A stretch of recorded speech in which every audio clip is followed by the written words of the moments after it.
राजीव, आप इस पूरे मामले को किस तरह से देख रहे हैं? क्योंकि स्वामी अवमुक्तेश्वरानंद को लेकर ही इस विवाद का उठना आप किस तरह से देख रहे हैं? ये वाकई आस्था या सनातन का अपमान होते हुए लड़ाई की शुरुआत दिख रही है, या फिर राजनीति से प्रेरित ये पूरा मामला नजर आ रहा है? असल में इस सरकार को सबूत मांगने का और कागज मांगने का बहुत शौक है।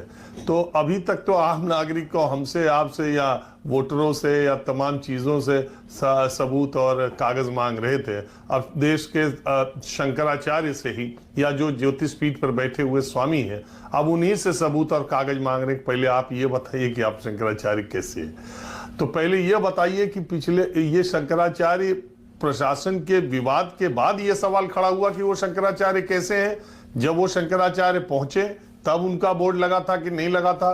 पिछले कुंभ में जो स्मारिका छपी थी सरकार की तरफ से, उसमें उनका नाम शंकराचार्य के तौर पे छपा था कि नहीं छपा था? और पिछले कुंभ में उनका जो कैंप लगा था उस समय उन्होंने शंकराचार्य लिखवाया था कि नहीं लिखवाया था?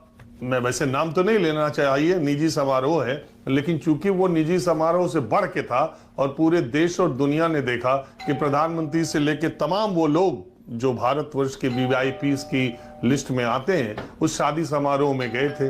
वहां भी दो शंकराचार्य गए थे, उसमें भी स्वामी अवमुक्तेश्वरानंद एक शंकराचार्य के तौर पर विभूषित थे। तो तमाम जगहों पर स्वामी अवमुक्तेश्वरानंद शंकराचार्य के तौर पर चल रहे हैं। कल परसों के पहले ये सवाल उनसे नहीं पूछा गया। जिस अदालत के आदेश का हवाला अब दिया जा रहा है वो आदेश 2022 का है, तो उसके बाद तो बहुत जगह वो शंकराचार्य के तौर पर आ जा रहे हैं। और वो कुंभ में गए थे तब ये क्यों सवाल नहीं पूछा गया? तो लेने के देने पड़ गए। ये सवाल स्नान के दौरान प्रशासन से या प्रशासन से टकराव के बाद की स्थिति के बाद ये सवाल पूछा जा रहा है। तो ये एक सवाल